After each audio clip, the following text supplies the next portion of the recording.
अनंतकोटी ब्रह्मांड नायक आराध्य देव श्री पंढरीश पांडुरंग परमात्म्याच्या सकल संतांच्या सेवेसाठी निवडलेला अभंग महान भगवत भक्त विश्ववंदनीय विश्वमावली संत श्रेष्ठ कैवल्य चक्रवर्ती ज्ञान सम्राट ज्ञान शिरोमणी ज्ञानसागर ज्ञानोबाराय यांचा हरिपाठातील 13व्या क्रमांकाचा अभंग असून प्रस्तुत अभंगामधून संत श्रेष्ठ ज्ञानोबाराय याच्या यावत मनुष्य मात्रांना सुखप्राप्तीचा अतिशय सुगम उपाय या अभंगातून सांगतात। विठ्ठल माऊली ज्ञानोबाराय याच्या यावत मनुष्य मात्राकडे पाहतात आणि दुःखाने ग्रासलेल्या दुःखाकरता वनवन फिरणाऱ्या या समुदायाला ज्ञानोबाराय सुखप्राप्तीचा उपाय सांगतात। हरिमुखे म्हणा, तुम्ही मुखाने हरीच नाव घ्या, मुखाने हरीच नाव घ्या। एकदा का हरीचं नाव मुखाने घेतलं की तुम्हाला जे सुख प्राप्त होईल ते सुख अगणित अशा प्रकारे सुख असेल। लोकांनी ज्ञानोबारायांकडे पाहिलं आणि ज्ञानोबारायांना म्हटले, माऊली तुम्ही आम्हाला भरपूर दिवस झालं सांगताय, भरपूर म्हणजे 12 अभंग झाले, तुम्ही आम्हाला एवढंच सांगताय हरिमुखे म्हणा हरिमुखे म्हणा। आम्ही सुद्धा ऐकून घेतलं आणि तुम्ही ज्या वेळेला क्रोधाने बोलले त्यावेळेला आम्ही सुद्धा मुखाने हरी हरी म्हणायला सुरुवात केली, पण आम्हाला सुखाचा काही संबंध आला नाही, आम्हाला सुख प्राप्त झालं नाही। आम्ही मुखाने हरी हरी म्हणतोय पण आम्हाला तरी सुद्धा सुख प्राप्त होत नाही। असे कित्येक लोक या जगामध्ये आहेत जे पंढरीची वारी करतात, अखंड भगवंताचं चिंतन करतात, अखंड भजन कीर्तन वगैरे सतत चालूच आहे। एक दिवस असा नाही की भगवंताचं चिंतन केलं नाही। पण अशा लोकांचं सुद्धा आज हेच वाक्य आहे, आम्ही एवढं करून काय उपयोग, म्हणतात का नाही, म्हणतात का नाही? काय महाराज काय उपयोग, आम्ही एवढं देवधर्म करतो पण कुठं आम्हाला सुख भेटतंय, आमच्या पादराला दुःख पुजलेलंच आहे नशिबात, नाही आम्हाला सुख प्राप्त झालं। आम्ही म्हणतोय हरी हरी पण ती काय हरी आमच्याकडे काय बघत नाही। काय काय उपयोग काय भगवंताचं नामचिंतन करून, आम्हाला सुख नाही प्राप्त होत, का भेटत नाही? लक्षात घ्या, जर एखादी साधना करून जर आपल्याला ते साध्य प्राप्त होत नसेल तर समजा आपण ती साधना चुकीची करतोय। एखाद्याला इच्छा निर्माण झाली आपण जाऊया आळंदीला, ज्ञानोबारायांचं दर्शन करूया, गाडीत बसला, भरपूर वेळ झाला तरी काही आळंदी काही आली नाही। शेवटी कंडक्टरलाच विचारलं, का व आळंदी काय येत नाही? त्यांनी सांगितलं, सोलापूरच्या गाडीत बसलाय तू। सोलापूरच्या गाडीमध्ये बसून आळंदीची पुण्याची अपेक्षा करणं हा जसा मूर्खपणा आहे तसंच आहे आपलं। मुखाने हरी हरी म्हणतोय पण त्या हरी हरी म्हणण्यामध्ये जे काही वर्म आहे हे वर्म आपल्याला कळलेलं नाही। विठ्ठल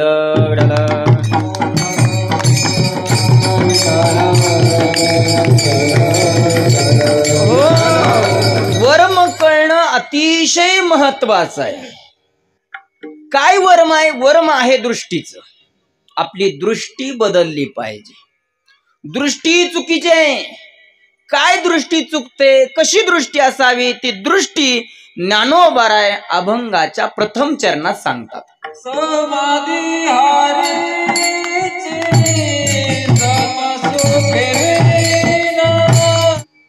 समाधी हरींची समसुखे विना न साधले जाण द्वैत बुद्धी। भगवंताचं नामचिंतन करून सुद्धा आम्हाला सुख का प्राप्त होत नाही असं ज्या वेळेला साधक मंडळी ज्ञानोबारायांना विचारतात त्यावेळेला ज्ञानोबारायाने सांगितलं, तुम्ही तुमची दृष्टी बदला। काय चुकतंय तुमचं, का सुख प्राप्त होत नाही त्याचं कारण ज्ञानोबारायाने प्रथम चरणात सांगितलं। जरा बारकाईने ऐका, झोप वगैरे सगळी बाजूला ठेवा आणि जणू काही शाळेतच येऊन बसलेत असं ऐका। ही वॉर्निंग मी पहिल्यापासूनच देतोय, कारण अभंग तुकोबारायांचे किंवा नामदेव महाराजांचे नाहीत, हे अभंग ज्ञानोबारायांचे आहेत आणि ज्ञानोबारायांची भाषा अतिशय कठीण आहे। भल्या भल्यांना सुद्धा ज्ञानोबरायांच्या हरिपाठावर अर्थ लावताना घाम फुटावा अशा प्रकारे एवढी कठीण भाषा ज्ञानोबरायांची आहे. त्यामुळे अतिशय सोप्या पद्धतीने मांडण्याचा प्रयत्न मी ज्ञानोबरायांच्या कृपेने करतोय. तुम्ही ऐकून घ्या. पहिला शब्द आहे समाधी. हरिपाठ पाठ असतो, आयुष्य जातं हरिपाठ म्हणण्यात, पण अर्थ काही कळत नाही. सांगतोय तर ऐका.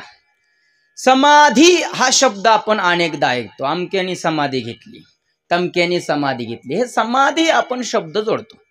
हे समाधी आपल्या पितरांविषयी नाही जोडायच्या, समाधी संतांविषयी जोडायची. मृत्यूनंतर बांधलेली त्यालाही समाधी म्हटलं जातं आणि संजीवनी जी असतं त्यालाही समाधीच म्हटलं जातं.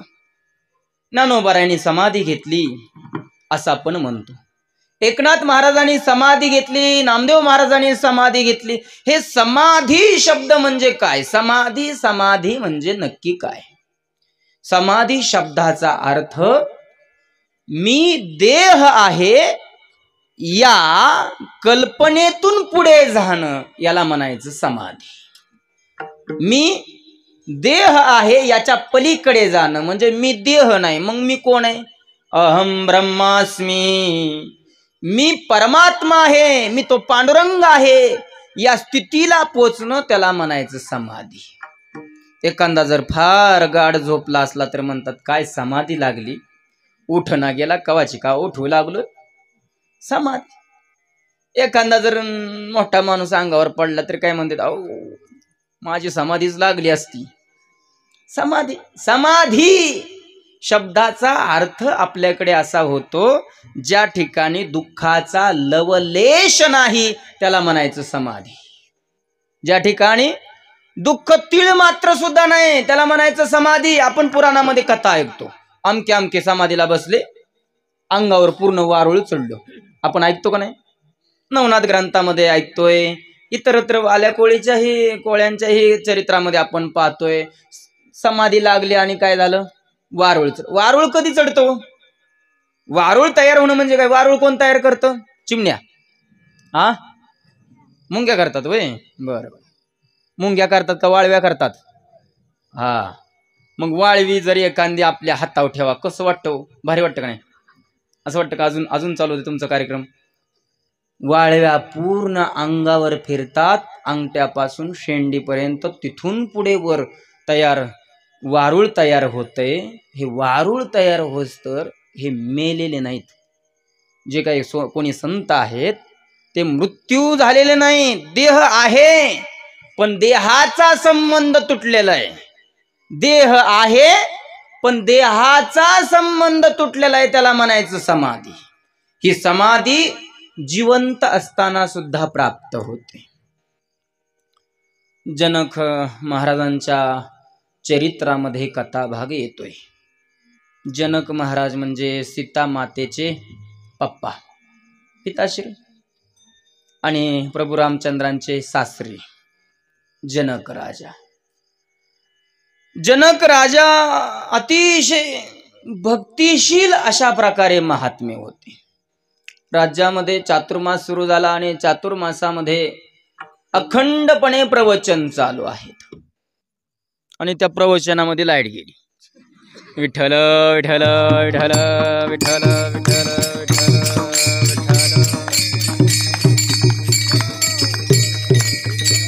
विठ्ठल विठ्ठल विठ्ठल विठ्ठल विठ्ठल विठ्ठल विठ्ठल विठ्ठल विठ्ठल विठ्ठल विठ्ठल पुंडलीक वरदा श्री ज्ञानदेव माऊली ज्ञानेश्वर विठ्ठल विठ्ठल विठ्ठल विठ्ठल विठ्ठल विठ्ठल. काय न वाटलं असेल, बरं झालं झोपायला संधी भेटली. कोण काय सांगतोय मी? जनक राजांची कथा, कीर्तन. अष्टावक्र मुनी उच्च आसनावर बसलेले आहेत. अष्टावक्र मुनी म्हणजे 8 ठिकाणी जे वळतात. अष्टावक्र मुनी चालायला लागले की 8 ठिकाणी अशा हलतात. त्यांचं नाव होतं अष्टावक्र. 8 ठिकाणी हलत होते म्हणून त्यांचं नाव काय पडलं? अष्टावक्र मुनी. वक्र म्हणजे वाकडे. 8 ठिकाणी जे वाकडे होते त्यांना म्हटलं जातं अष्टावक्र मुनी. उच्चासनावर बसून प्रवचन 4 महिने चालू आहेत. प्रवचन नसते चालू होते असं नाही, खाणं पिणं बी चालू. जेवढे कोणी प्रवचनाला येतील त्यांना मिष्टान्न. साधू लोकांना वाटलं चला आता इकडे तिकडे फिरण्यापेक्षा आपलं तिथंच जाऊ, आपलं लंगोटी घेऊन बसू. लंगोटी नाही, झोळी घेऊन. आता इकडे तिकडे फिरण्यापेक्षा मागण्यापेक्षा आपलं तिथंच राहिलेलं बरं. बाकी सांसारिक लोक सुद्धा सगळा काम धंदा सोडून त्या ठिकाणी येऊ लागलेले आहेत. प्रवचन गौण आहे, मुख्य उद्दिष्ट आहे मिष्टान्न. त्रास वाचतोय 4 महिने काय नाही, निवांत राहण्याच्या दृष्टीने लोक आलेले आहेत. जनक राजांनी कुटी बांधून दिलेले आहेत. प्रत्येक जण जेवढे जेवढे प्रवचनाला येतात त्यांना कुटी बांधून दिलेले आहेत. त्या कुटीमध्ये सगळे सोय केलेले आहेत राहण्याची. त्यांना वस्त्र दिलेलं आहे, त्यांना खर्चण्याकरता पैसे काय जे काळ त्या काळचे असेल ते सर्व काही दिलेलं आहे. आणि रोज दिवसातून 4 तास प्रवचन व्हायचं, कथा व्हायची, ऐकायची. परंतु अष्टावक्र मुनी मात्र जोपर्यंत जनक राजा प्रवचनामध्ये येऊन बसत नाही तोपर्यंत प्रवचन काय सुरू करत नव्हते. तोपर्यंत आपलं ह्यांचं तेच भजन सुरुवातीला जे असतं ते आता हरिराम असतं. त्या काळामध्ये काय असेल आपल्याला नाही सांगता येणार निश्चित. परंतु भगवंताचं चिंतन चालू ठेवायचे. राजा जनक येऊन बसले की लगेच मग भगवंताचा नामघोष करून प्रवचन सांगायला सुरुवात करायची. असं अनेक दिवस चाललंय. 1 महिनाभर लोकांनी बघून घेतलं, पण लोकांना जरा खटकलं. आणि खटकतच लोकांना. आपल्यापेक्षा जर दुसऱ्याला महत्व दिलं जात असेल तर प्रत्येकांना खटकतं. जनक राजाविषयी लोकांना खटकलं. राजा असला म्हणून काय झालं, खुशाल उशिरा येतोय, आम्ही कवाची कवा बसतोय, 1 तास झालं, यांनी यायचं बसायचं आणि मग यांनी सुरू करायचं. म्हणजे यांना महाराजांना अष्टावक्र मुनींना याची अपेक्षा असेल, त्यामुळेच एवढा मान देतात. ते आल्यानंतर सुरू करतात. आता अष्टावक्र मुनी होते, मनातलं ओळखलं लोकांच्या. आणि अष्टावक्र मुनींनी सिद्धी संपन्न होते. त्यांनी संकल्पना केली, संपूर्ण राज्यच जाळलं. राज्य जाळलं. राज्याला आग लागलेले. एका सैनिकाने येऊन कानामध्ये सांगितलं, राजेसाहेब राज्याला आग लागली. ध्यान नाही कोण काय बोलतंय काय नाही. सांगितलं राज्य जळतंय. प्रवचनामध्ये ध्यानमग्न झाले होते, समाधी लागले होते. जे काही सांगतात अष्टावक्र मुनी तिकडे एवढं एकाग्र चित्त झालं होतं. राज्य जळतंय ऐकलंच नाही. 15-20 मिनिटांनी पुन्हा एक सेवक आला आणि कानामध्ये सांगतोय, राजेसाहेब तुमच्या महलाला आग लागली. तरी लक्ष नाही. पुन्हा 15-20 मिनिटांनी येऊन कानामध्ये सांगितलं, राजेसाहेब तुमच्या राणी ज्या आहेत त्या राणीच्या महलाला आग लागली. आता भले भले त्यावेळेला उठून गेली असती. भले आपला महल जळले नका, पण राणी साहेब म्हणल्यावर पळत असते. चुली पुढे गपगार. आमदार खासदार कीर्तनकार चुली पुढे गपगार. आपलं जुळलंय. मग नाही उठले. 4थ्या वेळेला आले आणि सांगितलं, राजेसाहेब तुम्ही साधू लोकांना, बाकीचे कीर्तना प्रवचन ऐकण्याकरता आलेल्या लोकांना ज्या काही कुटिया बांधलेत त्या कुटियांना आग लागली. असं कानामध्ये सांगितलं. त्यांनी नाही ऐकलं, पण शेजारच्याने ऐकलं. शेजारच्याने ऐकलं की त्यांनी शेजारच्याने दुसऱ्याला सांगितलं. सगळे पळाले, एक सुद्धा राहिलं नाही. सगळे पळाले कुटियाकडे. कुटियाला आग लागली, कुटियाला आग लागली. कोण लंगोटी उचलतय, कोण नारळ उचलतय, कोण शाल उचलतय. प्रत्येक जण आपापलं साहित्य उचलतात, जोळीमध्ये टाकतात आणि बाहेर आले आणि पुन्हा प्रवचनाला येऊन बसले. प्रवचनाला येऊन बसल्यानंतर पुन्हा एक सेवक येतोय आणि त्यांच्या कानामध्ये सांगतोय, महाराज तुमच्या अंगावरच्या कपड्याला आग लागली, तुमचा पाय जळालाय. तरी सुद्धा ध्यानावर नाही. भगवंताचं चिंतन मनामध्ये आहे आणि श्रवण भक्ती करत आहेत. हे ज्या वेळेला सगळ्या लोकांना दिसलं त्यावेळेला सगळ्याच लोकांनी माना खाली घातल्या आणि पुन्हा त्या झोळ्या लंगुट्या उपरणं नारळ सगळे अग्नीमध्ये टाकून येऊन पुन्हा येऊन बसले. का? श्रोता श्रवण भक्ती. काय श्रवण भक्ती होती? समाधी मग्न भाव ही स्थिती आहे समाधीची. विठ्ठल विठ्ठल विठ्ठल. या कथेतून बाकीच्यांना गौण ठरवायचे असा उद्देश नाही. समाधी त्याला म्हटलं जातं देहाचं भान नसणं, याला म्हणायचं समाधी. ज्ञानोबा फार गोड शब्दामध्ये सांगतात. निद्रेतेच्या अंगाशी सापतैशी उर्वशी. ज्ञानोबा म्हणतात एखादा व्यक्ती झोपलेला आहे, त्या झोपलेल्या माणसाच्या जवळ साप येऊन बसला. बिंडकुळी नाही, साप येऊन बसलेला आहे आणि त्याच माणसाच्या शेजारी एका बाजूला साप आहे आणि एका बाजूला उर्वशी येऊन बसलेले. उर्वशी मसाड नाही, उर्वशी स्वर्गातली अप्सरा येऊन बसलेले. ज्ञानोबा म्हणतात साप तैशी उर्वशी. जशी सापाविषयी त्याच्या मनामध्ये भावना नाही तशीच उर्वशी विषयी त्याच्या मनामध्ये भावना नाही. ना सापाविषयी भीती आहे ना उर्वशी विषयी आसक्ती आहे. ही जशी निद्रित अवस्थेमध्ये जशी स्थिती असते तशीच ज्या अवस्थेमध्ये स्थिती प्राप्त होते, अर्थात कुणी काही बोललं तरी क्रोध येत नाही, कुणाविषयी काम निर्माण होत नाही, कुणाविषयी मोह निर्माण होत नाही. केवळ केवळ केवळ केवळ परमानंदाच्या आनंदामध्ये बुद्धी स्थिर होते. ही स्थिर होणारी बुद्धी म्हणजे समाधी. बरं म्हटले तुम्हाला जोपर्यंत ही समाधी प्राप्त होत नाही तोपर्यंत तुम्हाला सुख प्राप्त होत नाही. बघा ज्ञानोबरांचे बरं आहे भाऊ. पहिल्यांदा म्हटले म्हणा सोपाय, म्हणा सोपाय, काय अवघड आहे आपलं हरिहरी म्हणायचं मुखाने. जसं असेल तसं असोनी संसारी जीवा वेग करी. आणि आता पुढे म्हटले समाधी साधा, तोपर्यंत तुम्हाला साध्य होणार नाही. वास्तविकता खरी ही आहे, नामचिंतन हे अतिशय सोपं साधन आहे. नामस्मरण जरी अतिशय सोपं साधन असलं तरी नामस्मरणामधलं वर्म आपल्याला जोपर्यंत कळत नाही तोपर्यंत नामस्मरण करून आपल्याला फायदा होणार नाही. वाया नाही जात पण फायदाही होत नाही. मग काय वर्म आहे नामस्मरणाचं? तर ते वर्म ज्ञानोबा या अभंगातून सांगतात समाधी. नामस्मरण करताना समाधी लागली पाहिजे. आम्ही जर टीव्हीच्या समोर बसून जपमाळ वडत असेल ऐश्वर्याकडे बघत,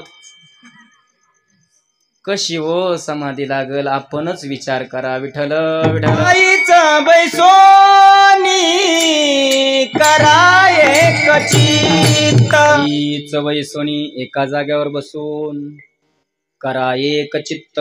चित्त स्थिर करावं आणि चित्त स्थिर करून आवडी अनंत आळवावा. असं जर केलं तर नलगती सायास जावे वनंतरा.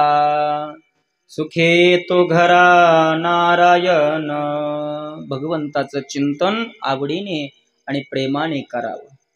पण महाराज आम्हाला ही समाधी नाही लावता येत. ही समाधी आम्हाला कशी प्राप्त होईल? काय केल्यानंतर नामामध्ये समाधी लागेल? त्याकरता ज्ञानोबारांनी उपाय सांगितला. समाधी हरींची, हरींची समाधी, हरींची समाधी कशी प्राप्त होईल? समसुखे विन साधती जान. समसुखे विन. तुमचं जोपर्यंत चित्त सम होत नाही तोपर्यंत तुम्हाला समाधी लागणार नाही. द्वैत बुद्धी जर मनामध्ये असेल तर समाधी कधीही प्राप्त होणार नाही. तुम्ही म्हणसाल हे द्वैत बुद्धी म्हणजे काय, सम सुख म्हणजे काय? तर समसुखाच्या विरुद्ध शब्द आहे द्वैत बुद्धी. द्वैत म्हणजे दुसरं, द्वैत म्हणजे दुसरं, आपल्याहून दुसरं कुणीतरी आहे अशी भावना होणं याला म्हणायचं द्वैत. आणि आपल्याहून दुसरं कुणीच नाही असं वाटणं याला म्हणायचं समसुखे, याला म्हणायचं समसुख. सुख म्हणजे परमात्मा, सर्व ठिकाणी परमात्मा भरलेला आहे आणि समान रूपाने भरलेला आहे अशी भावना होणं याला म्हणायचं समसुख. आणि समसुख नसेल तर समसुखे विन साधती जान. समसुख नसेल म्हणजे परमात्मा सर्व ठिकाणी भरलेला आहे अशी भावना होत नसेल तर तुम्हाला ही समाधी प्राप्त होणार नाही. विठ्ठल ही समाधी प्राप्त होण्याकरता अद्वैत बुद्धी प्राप्त व्हावी लागते. अर्थात तो परमात्मा कणकणामध्ये भरलेला आहे अशी स्थिती व्हावी लागते. आपण आपला विचार करायचा. आपल्याला झाली का अशी बुद्धी? कशी बुद्धी? सर्वांमध्ये परमात्मा आहे अशी बुद्धी झाली आहे का? आणि झाली नसेल तर करण्याचा प्रयत्न करा. तुम्ही म्हणताल कसा करण्याचा प्रयत्न करायचा? काय नाही, आता तुम्ही बसलेत का नाही, एकच मिनिटात तुम्हाला उपाय सांगतो. फक्त डोळे झाकून एक कल्पना करा. तुमच्या पुढे बसलेला व्यक्ती, तुमच्या मागे बसलेला व्यक्ती, तुमच्या शेजारी बसलेला व्यक्ती, तुमच्या इकडे बसलेला व्यक्ती, उभा असलेले व्यक्ती, समोर तुमच्या समोर पोपटासारखं बडबड करणारा व्यक्ती, चौबदार महाराज, विनेकरी महाराज, मृदंगाचार्य, हे सगळेच विठ्ठल दिसतात अशी कल्पना करा. हा करा. विठ्ठलाचं रूप आठवा. टाळकरी सगळे विठ्ठल रूप दिसतात. कीर्तनकार सुद्धा विठ्ठल रूप दिसतोय. मृदंगाचार्य सुद्धा विठ्ठल रूप आहे. पकवाज घेऊन बसला विठ्ठल काळा. आणि तुम्ही सुद्धा सगळे विठ्ठल स्वरूप आहेत अशी कल्पना करा. उघडा डोळे. दिसला का नाही विठ्ठल? दिसला का नाही विठ्ठल? हे तुम्ही अर्धा क्षण कल्पना केली, अशी कल्पना अखंड केली तर जीवनाचा उद्धार आहे. याच्या विरुद्ध जर एकमेकाकडे पाहत असताना हा माझा शत्रू आहे, लय बांध पोकारला,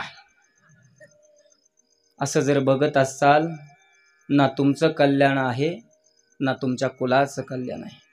एकमेकाकडे पाहत असताना देवबुद्धीने बघा. डोळ्याने कुणाकडेही पाहत असताना माधव महाराजांकडे पाहताय विठ्ठल आहे, हरी महाराजांकडे पाहताय विठ्ठल आहे, तात्यांकडे पाहताय विठ्ठल, सगळ्यांकडे पाहताना देव आहेत अशा भावनेने पहा. अशा भावनेने पाहणं याला म्हणायचं समसुख, याला म्हणायचं अद्वैत बुद्धी. आणि ही आहे खरी समाधी. सर्व ठिकाणी देवाला पाहणं याला म्हणायचं समाधी, याला म्हणायचं समसुख. विचार करा, पंढरपूरला गेल्यावर पाहतो का आपण देव? दुसऱ्याला तुडवत आत मंदिरात जातो. मंदिरामध्ये तिथं मंदिरात दिसतोय देव, पण माणसात देव दिसत नाही. लोकाला तुडवत आला, त्या लोकात नाही देव दिसला तुला, तिथं काय दिसणार आहे मंदिरात? नाही दिसू शकत. जोपर्यंत आपण सर्व जीव मात्रामध्ये देवाला पाहत नाही तोपर्यंत आपली भक्ती ही जाग्यावरच आहे. ते जिम मध्ये गेलेल्या एखाद्या माणसासारखी ती पळतं, भरपूर पळतं, खूप वेळ पळतं, पण जाग्यावर हालतच नाही, तिथंच पळत, त्याच जाग्यावर पळतं. तसंच माणसाला जर शत्रुत्व बुद्धीनं पाहत असाल आणि केवळ मंदिरात देवाला बघत असाल तर आपल्याला कधीही परमार्थ साध्य होणार नाही. ज्यांनी सर्वांमध्ये देवाला पाहिलं त्यांनी परमार्थाचं उच्च शिखर प्राप्त केलं. लहानसं लेकरू आहे, वय वर्ष 5-6 वर्ष फक्त. अनेक वेळा बापाने सांगितलं, बाळा नको त्या देवाचं नाव घेऊ, सारखं नारायण नारायण नको म्हणत जाऊ, त्याचं माझं वाकड आहे, नको त्याचं नाव घेऊ. मग त्याचं नाव घ्यायचं नाही, मग कुणाचं घ्यायचं? माझं घे. तुमचं काम? मी देव आहे. तू विष्णू रिटायर झाला, म्हातारा झाला, ते देव नाही, मग माझं नाव घे. तुमचं का घ्यायचं? सगळं जग घेते, सगळं जग घेते. कुणाची कथा सांगतोय कळते ना? हिरण्यकश्यपू सगळ्या जगावर सत्ता प्राप्त केली, सगळ्या जगाला सांगितलं माझं नाव घ्या, विष्णूचं नाव घेऊ नका. आणि लोकांनी ऐकलं बर का. हरीचा पाठ बंद झाला, हिरण्यकश्यपूचा पाठ सुरू झाला. हरी कीर्तन बंद, हिरण्यकश्यपूचं कीर्तन. हरीची मंदिरं बंद, हिरण्यकश्यपूची मंदिरं सुरू झाली. त्याच्यामध्येच याचंच पोरग देवाचं नाव घेऊ लागलेले आहेत. अनेकदा सांगण्याचा प्रयत्न केला तरी ऐकलं जात नाही. त्यावेळेला मारण्याचा प्रयत्न केला. मारण्याचा म्हणजे गालामागे नाही, कानामागे नाही, जीव मारण्याचा प्रयत्न केला. 11 वेळा मारण्याचा प्रयत्न स्वतःचा बाप करतोय, पण काय पोरग काय मरत नाही. देव तारी त्याला कोण मारी. अनेकदा मारण्याचा प्रयत्न केला तरीही मेले नाही. त्यावेळेला शेवटचं उत्तर विचारलेलं आहे. हिरण्यकश्यपू भक्त प्रल्हादांना विचारतात, बाळा मी तुला अनेकदा मारण्याचा प्रयत्न करतोय तरी देखील तू मरत नाही, त्याचं कारण काय? भक्त प्रल्हादांनी एकाच वाक्यात उत्तर दिलं, मला तो देव तारतोय, मला तो देव तारतोय, तो देव तारतोय. कुठाय तुझा देव? तुझा देव कुठे आहे? याचं उत्तर भक्त प्रल्हादाने अतिशय सुंदर दिलं. येरू मने जळी स्थळी काष्टी भरला, व्यापुनी उरला दिशा द्रुम, व्यापुनी उरला दिशा द्रुम. येरू मने जळी स्थळी काष्टी भरला. भक्त प्रल्हादाने दिलेलं उत्तर अतिशय मार्मिक आहे. भक्त प्रल्हाद म्हणतात येरू मने, म्हणजे भक्त प्रल्हाद म्हणतात जळी स्थळी काष्टी भरला, व्यापुनी उरला दिशा द्रुम. माझा देव कुठे नाही असं ठिकाणच नाही. कुठं आहे? तुमच्यात आहे, माझ्यात आहे, यांच्यात आहे, खांबात आहे. यांनी सगळं सोडून दिलं तुमच्यात माझ्यात हे सगळं. फक्त त्यांनी खांबच पकडला आणि खांबावर लात मारली. आपल्याला पुढचा कथाभाग घ्यायचा नाही. तशा प्रकारे भक्त प्रल्हाद म्हणतात खांबात सुद्धा आहे. देव खांबातून प्रगट झाले. मला सांगा, देव खांबातून प्रगट झाले याचा अर्थ काय? देव खांबातही होते.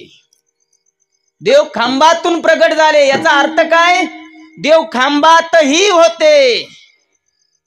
जर हिरण्यकश्यपूने दुसरीकडे बोट केलं असतं तर तिथनं सुद्धा देव प्रगट झाले असते. त्याचं कारण देव सगळ्याच ठिकाणी आहे. देवाला सगळ्या ठिकाणी पाहण्याची बुद्धी प्राप्त होणं ही आहे खरी समाधी. विठ्ठल ऐकलं असेल कदाचित.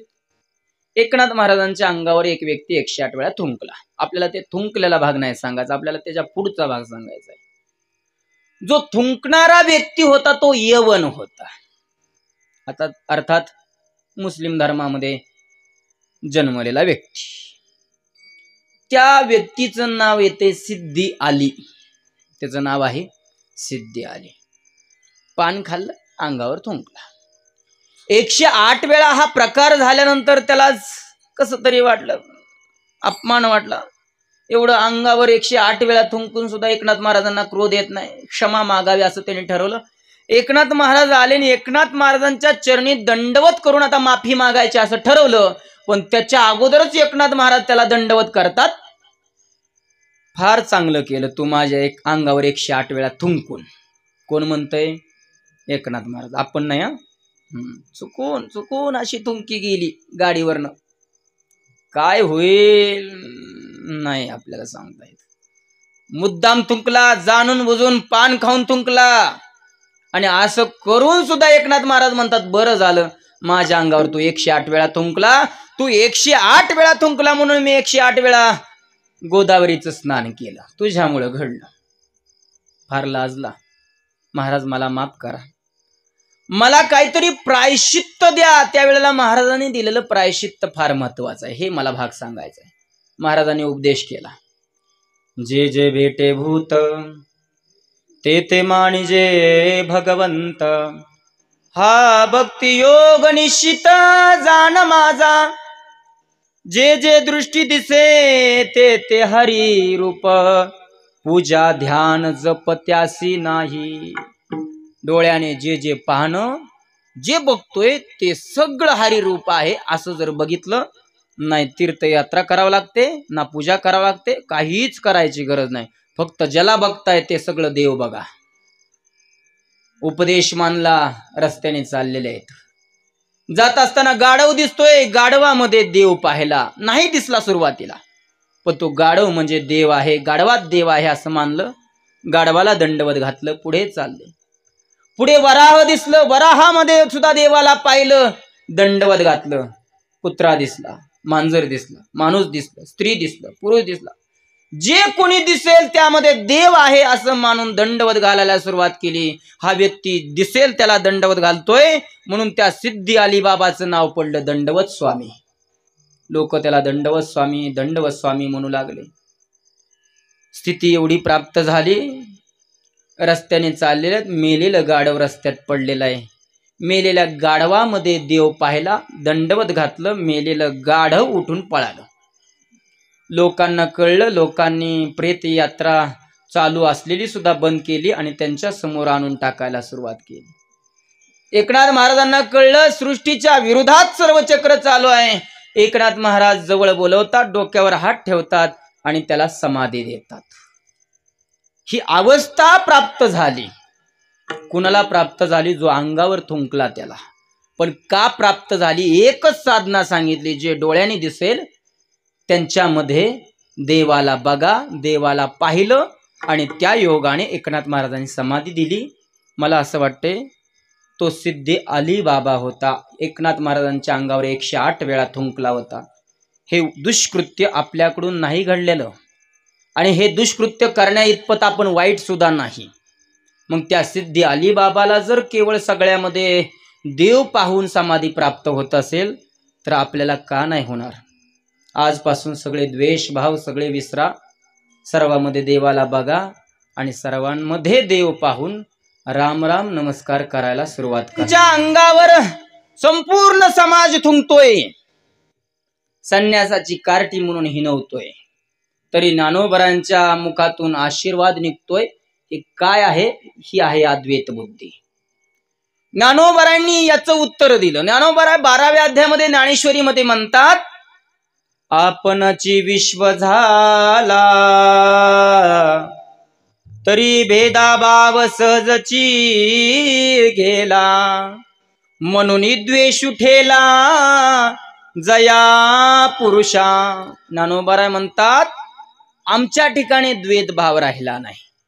का? साधू संतांना इतरांचा राग येत नाही। तुकोबरांना मंबाजी बुवा काट्याच्या फांजरीने मारतोय, काटाड्याने मारतोय, पण तरी सुद्धा रात्रीच्या वेळी जाऊन तुकोबराय मंबाजीवाचे हात दाबतात आणि म्हणतात, तुम्ही मला खूप मारलं, मला नाही काय वाटलं, पण तुमचे हात दुखत असतील। काय आहे? ही आहे अद्वैत बुद्धी। का राग येत नाही? अंगावर थुंकून का राग येत नाही?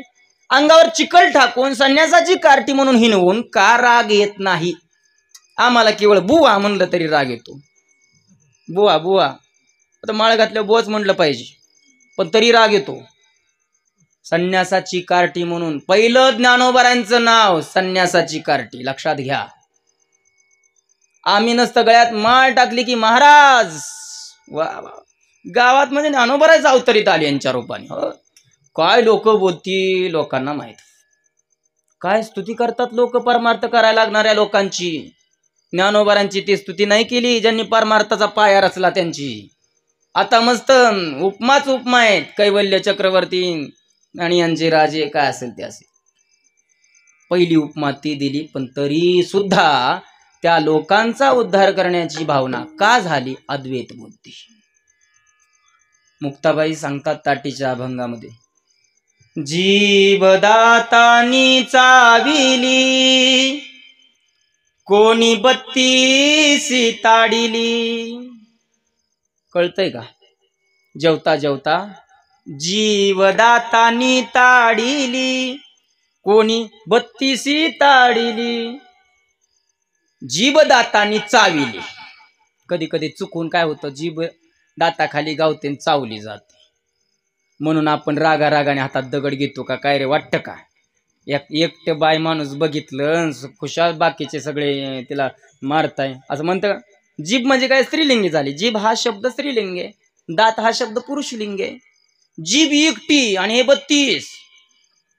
32 जणांनी त्रास दिला म्हणून कुणी दगड उचलतोय आणि दात पाडतोय, असं होतं का? मी तर नाही केलं अजून असं। का नाही? आपली जीभ, आपलंच दात, ही जशी आपली भावना आहे तसं इतरांविषयी क्रोध निर्माण होताना हेच डोक्यात ठेवा, आपलंच आहे। कसंही असलं तरी आपलंच आहे। बाप हा नेहमी विचार करतो, आईही हा नेहमी विचार करते, कसंही असलं लेकरू, कसंही वागलं, नाही सांभाळलं, काही झालं तरी कुणाचं आहे? माझंच आहे।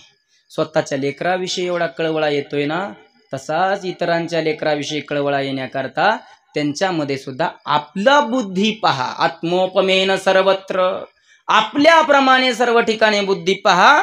तो परमात्मा सर्व ठिकाणी बघितला तर आपल्याला खऱ्या अर्थाने समाधी प्राप्त होईल आणि ही समाधी एकदा प्राप्त झाली, हे काय एकदा बुद्धीमध्ये ठसलं, तर हे ठसणं हेच खरं बुद्धीचं वैभव आहे. अभंगाचं द्वितीय चरण. जे वैभव अन्य नाही दुजे, अन्य दुजे बुद्धीचे वैभव नाही. याच्यापेक्षा दुसरं बुद्धीचं वैभव नाही. वैभव अर्थात मोठेपणा, हाच खऱ्या अर्थाने बुद्धीचं गौरव आहे, मोठेपणा आहे, वैभव आहे. कोणतं? सगळ्या ठिकाणी देव बघणं, एकाला मित्र एकाला शत्रू असं मानणं हे बुद्धीचं वैभव नाही. काय लोकांच्या बुद्ध्या नसलेल्या आहेत, फार खराब झालेल्या आहेत. दलिंदर बुद्ध्या कशा झाल्यात? दलिंदर. दलिंदर. एखाद्याचं जर बोर घ्यायचं चाललं असलं तर बोट मोडतं, नाहीच पाणी लागाय पाहिजे. आजारी पडलं तर म्हणतं मरायच पाहिजे. ही जगातली वास्तविकता आहे. मला वाटतंय माझ्यापेक्षा तुम्ही फार या बाबतीत जाणताय. इतरांचं मनाने नुकसान पाहणं ही दुर्बुद्धी आहे, आणि सगळ्यामध्ये परमात्मा पाहणं ही सद्बुद्धी आहे. बघा, प्राप्त करता आली तर नका वाईट चित्तू दुसऱ्याचं. तुमचं वाईट चितल्याने, तुम्ही वाईट चितल्याने दुसऱ्याचं वाईट होईल का नाही हे नाही सांगू शकत, पण तुमचं निश्चितपणे वाईट होईल. विठ्ठल विठ्ठल. वैभव ते आहे सगळ्या ठिकाणी परमात्मा पाहणं, सगळ्यामध्ये देव बघा, बघण्याचा प्रयत्न करा. बघा, शक्य होत असेल तर. जर ते शक्य झालं तर तुमच्यासारखा सामर्थ्यवान आणि बुद्धिवान व्यक्ती दुसऱ्या जगामध्ये कोणी नाही. बुद्धीचे वैभव अन्य नाही दुजे, अन्य दुजे नाही, दुसरं नाहीच कोणतं. एका केशीराजे सकळ सिद्धी, एका त्या केशीराजाला. केशीराज, केशी म्हणजे केशव, केशी म्हणजे केशव. केशव म्हणजे काय हो? केशव शब्दाचा अर्थ होतो केशव, अर्थात ब्रह्मा विष्णू महेश या तिन्ही देवापेक्षा ज्यांना श्रेष्ठत्व प्राप्त झालेलं आहे, अर्थात जे ब्रह्मतत्व आहे, व्यापक तत्व आहे, त्या व्यापक तत्वाला केशव म्हणतात. त्या केशीराज, तो केशीराज ज्यांच्या मनामध्ये साठलेला आहे, एका केशीराज सकळ सिद्धी, त्या केशीराजाला प्राप्त करणं म्हणजे सर्व काही प्राप्त करणं आहे. काय सर्व प्राप्त होतं? रिद्धी सिद्धी निधी अवघीच उपाधी, जवत्या परमानंदी मन नाही. रिद्धी प्राप्त होते, सिद्धी प्राप्त होते, निधी प्राप्त होते.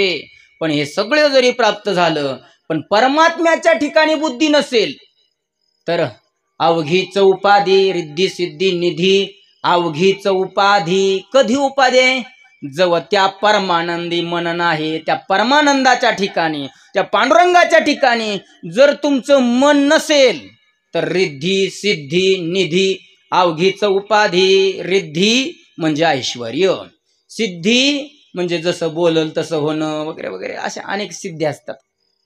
ती सिद्धी. आणि निधी म्हणजे पैसा. किती बी असू द्या, किती बी तुमच्याकडे पैसा असू द्या, दिवसाला लाख रुपये जरी कमवत असला, पण परमानंदी मन नाही, परमात्म्याच्या ठिकाणी मन नसेल तर अवघीच उपाधी, ते सगळं व्यर्थ आहे, सगळं व्यर्थ आहे. ज्ञानोबराय म्हणतात, माझं मन मात्र त्या परमात्म्याच्या ठिकाणी रमलेलं आहे, त्यामुळे मला समाधान प्राप्त होतं. अभंगाचं शेवटचं चरण.